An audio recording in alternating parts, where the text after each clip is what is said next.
24 घडामोडी, श्वास चालू घडामोडींचा। नमस्कार, न्यूज 24 घडामोडीमध्ये आपले स्वागत आहे। नगर जिल्हा विश्व हिंदू परिषद, बजरंग दल आणि रासव संघाचे स्वयंसेवक अयोध्या धाम यात्रेला श्रीराम मंदिर दर्शनासाठी आस्था विशेष रेल्वेनं सकाळी 9 वाजता रवाना झालेत। यात्रेकरूंचे नगर रेल्वे स्थानक येथे नगरकरांनी मोठ्या उत्साहात गुलाब पुष्प देऊन स्वागत केले। रामभक्तांची निवास व्यवस्था कारसेवापुरम येथे असेल। दिनांक 16 फेब्रुवारी रोजी सकाळी दर्शन व्यवस्था करण्यात आली आहे। या यात्रेचे आयोजन पश्चिम महाराष्ट्र प्रांत मंत्री संजय मुद्राळे, महेश करपे, निखिल कुलकर्णी, नितीन वाटकर आणि संकेत राव यांनी केले आहे। 550 वर्षांच्या प्रतीक्षेनंतर प्रभू श्रीरामाचे मंदिर निर्माण झाले आहे। रामभक्तांमध्ये मोठे आनंदाचे वातावरण आहे।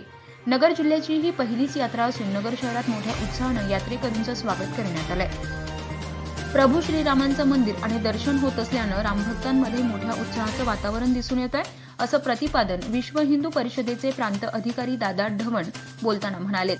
या प्रसंगी विश्व हिंदू परिषदेचे प्रांत अधिकारी दादा ढवाण, विभाग मंत्री सुनील ख्रिस्ती, जिल्हा मंत्री गजेंद्र सोनावणे, जिल्हा सहमंत्री तथा यात्रा प्रमुख मुकुल गंधे, प्रांत प्रिंट मीडिया प्रमुख अमोल भांबरकर, मठ मंदिर समितीचे जिल्हा प्रमुख हरिभाऊ डोळसे, दत्ताजी जगताप, भारतीय किसान संघाचे जिल्हा सहमंत्री निलेश चिपाडे, सोमनाथ जाधव, केशव भुजबळ, भाजपचे शहर जिल्हाध्यक्ष अभय आगरकर, प्रशांत मुथा, दत्ता गाडळकर, बाळासाहेब भुजबळ, सचिन पारखी, श्रीराम हजारे, रेविदास साळुंके, कैलास तात्या एरंडे, अशोक चोरमले, रणजित सुराणा, योगेश अवचरे, रोहन देशपांडे, सुलोचना चव्हाण, भगवान कोल्हे, भाऊसाहेब वाबळे, बाळासाहेब वाघ, सुभाष सूर्यवंशी, शशिकांत दगडे, बाळासाहेब दळवी आदींसह रामभक्त मोठ्या संख्येने उपस्थित होते। श्रीराम आज जेव्हा अयोध्येला दर्शनाला जातो त्यावेळेस मागच्या संघर्षाचे सगळे दिवस आठवतात। 90 साली झालेली कारसेवा, त्या काळामध्ये अनेक उत्साही कार्यकर्ते अयोध्येकडे निघाले, ठिकठिकाणी ते अटक होत होते। माझ्याही आयुष्यामध्ये मी 4 ठिकाणी त्यावेळेस अटक झालो, परंतु प्रतापगड ते अयोध्या असं 120 किलोमीटरचं अंतर पायी चालत त्या ठिकाणी जी 30 ऑक्टोबर 1990ला जी कारसेवा झाली त्या ठिकाणी मी स्वतः उपस्थित होतो। 2 नोव्हेंबरला जो सत्याग्रह झाला आणि त्या ठिकाणी गोळीबार झाला, त्या सत्याग्रहामध्ये मी सहभागी होतो आणि हा खरं म्हणजे खूप बोलण्यासारखा आहे, परंतु त्यावेळेचा संघर्ष आज कामी आलेला आहे आणि आज खरं म्हणजे अतिशय आनंद होतो आहे।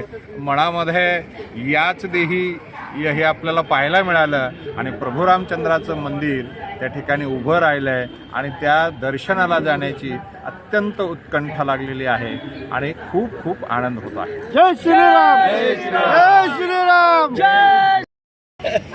गेल्या 500 वर्षापासून जो रामलल्लाच्या पुनर्स्थापनेसाठी जो संघर्ष चाललेला होता, जी समाजामध्ये जी श्रीरामाच्या बद्दलची जी आस्था आहे, जे प्रेम आहे, जो आदर आहे, आज विश्वगुरु आपले माननीय पंतप्रधान मोदी साहेबांच्या स्वप्नातून एक समर्थ अशा भारताचं चित्र श्रीरामाच्या प्रतिष्ठापनेनंतर निर्माण झालेलं आज समाजामध्ये पाहायला मिळते आणि प्रतिष्ठापनेनंतर नगर जिल्ह्यातून ही पहिलीच अशा प्रकारची स्पेशल ट्रेन आहे जी कोल्हापूर ते अयोध्या।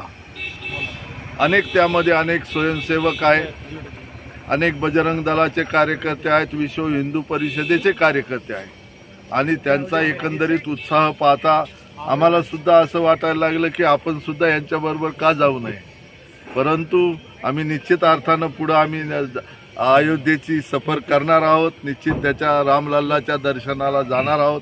परंतु आज ही सर्व मंडळी आज या अयोध्येच्या रामलल्लाच्या दर्शनाला जात असताना भारतीय जनता पार्टीचे कार्यकर्ते असो, संघाचे कार्यकर्ते असो, इतर सर्व कार्यकर्ते की जे रामभक्त आहेत ते सर्वजण आज या ठिकाणी नगर स्टेशनला त्यांना सी ऑफ करायला किंवा त्यांना शुभेच्छा, प्रवासाला शुभेच्छा देण्यासाठी या ठिकाणी आम्ही जमलेलो आहोत।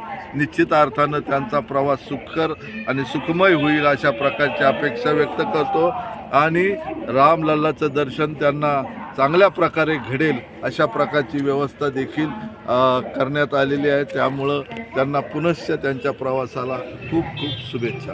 धन्यवाद. प्रतिनिधी स्वामी गोसावी, न्यूज 24 घडामोडी. आमच्या जर बातम्या तुम्हाला आवडत असतील तर आमचं हे चॅनल आजच सबस्क्राईब करा, शेअर करा आणि कमेंट करायला विसरू नका आणि बेल आयकॉनवर क्लिक करा.